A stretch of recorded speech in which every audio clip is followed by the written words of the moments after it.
BNP chairman জনাব তারেক রহমানের হাতকে শক্তিশালী করতে এবং তারেক রহমান ঘোষিত ৩১ দফা বাস্তবায়নের মাধ্যমে একটি আধুনিক বাংলাদেশ গড়তে আগামী জাতীয় সংসদ নির্বাচনে সকলকে ধানের শীষে ভোট দেওয়ার আহ্বান জানিয়েছেন ঢাকা জেলা যুবদলের সাধারণ সম্পাদক মোহাম্মদ আইয়ুব খান।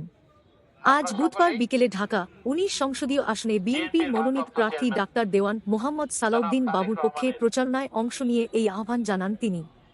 এ সময় তিনি আরও বলেন, আগামী জাতীয় সংসদ নির্বাচন গণতন্ত্র উদ্ধার করা নির্বাচন, আগামী জাতীয় নির্বাচন মানুষের ভোটের অধিকার ফিরিয়ে দেওয়ার নির্বাচন।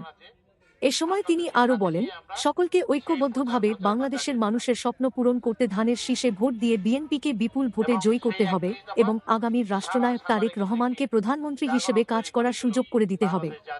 এ সময় ঢাকা জেলা যুবদলের বিভিন্ন নেতৃবৃন্দ উপস্থিত ছিলেন। আমাদের প্রাণপ্রিয় নেত্রী মরহুম দেশনেত্রী বেগম খালেদা জিয়ার এবং বিএনপির বর্তমান চেয়ারম্যান জনাব তারেক রহমানের মনোনীত ধানের শীষ প্রতীকের ক্যান্ডিডেট ঢাকা 19-এ ডাক্তার দেওয়ান মোহাম্মদ সালাউদ্দিন বাবু ভাইয়ের পক্ষে আজকে আমাদের এই প্রচার অভিযানের আপনারা সকলেই আজকে থেকে আমাদের প্রচার অভিযান শুরু হলো। এটা আমরা একদম নির্বাচনের ভোট গণনার আগ পর্যন্ত এবং সেটার সিদ্ধান্ত দেওয়ার আগ পর্যন্ত আমরা সকলেই ঐক্যবদ্ধভাবে একসাথে এক কাতারে থেকে কাজ করব। আমাদের প্রতিদিনই কোনো না কোনো ওয়ার্ড, কোনো না কোনো এলাকা, হয় সাভার পৌরসভা, হয় Birulia union, Savar union, Ashulia union, airport union, Pathalia union, Dhamsona, Shimulia union, আমরা প্রত্যেকটি জায়গায় আমাদের এই প্রচার অভিযান চলবে। পাশাপাশি আমরা প্রত্যেকটি ওয়ার্ডেও যার যার এলাকায়ও আমরা একটি টিম তৈরি করে আমরা সেটার মাধ্যমে আমরা প্রচারণা চালাবো। আমাদের নেতা জনাব তারেক রহমানকে আমরা ডাক্তার দেওয়ান মোহাম্মদ সালাউদ্দিনের ধানের শীষ প্রতীকে বিপুল ভোটে জয়যুক্ত করে আমরা আমাদের চেয়ারম্যানকে এটা উপহার দিতে চাই। তার জন্য কি আমরা সকলেই ঐক্যবদ্ধভাবে কাজ করতে পারবো না? ইনশাল্লাহ করতে পারবো। কারণ আমরা সকলে শহীদ রাষ্ট্রপতি জিয়াউর রহমানের আদর্শের সৈনিক। আমরা জিয়াউর রহমানের আদর্শকে যেমন ধারণ করি, আমাদের দলকেও তেমন ধারণ করি।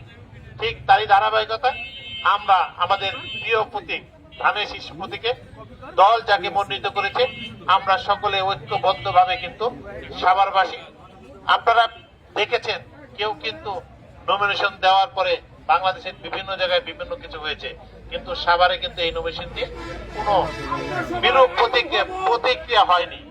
সেটা প্রতিক্রিয়া না হওয়ার কারণে একটা জিনিস কিন্তু উপলব্ধি হয়েছে যে আমরা সাভারের সকলে বিএনপির নেতা কর্মীরা কিন্তু ঐক্যবদ্ধ। আমরা আগামী দিনে ঐক্যবদ্ধ থাকতে চাই দলের স্বার্থে, দেশের স্বার্থে। তাই আমরা ঐক্যবদ্ধ জাতিতে যেমন রূপান্তরিত করার জন্য আমাদের নেতা অক্লান্ত পরিশ্রম করছেন, তারা দিন রাত পরিশ্রম করছেন।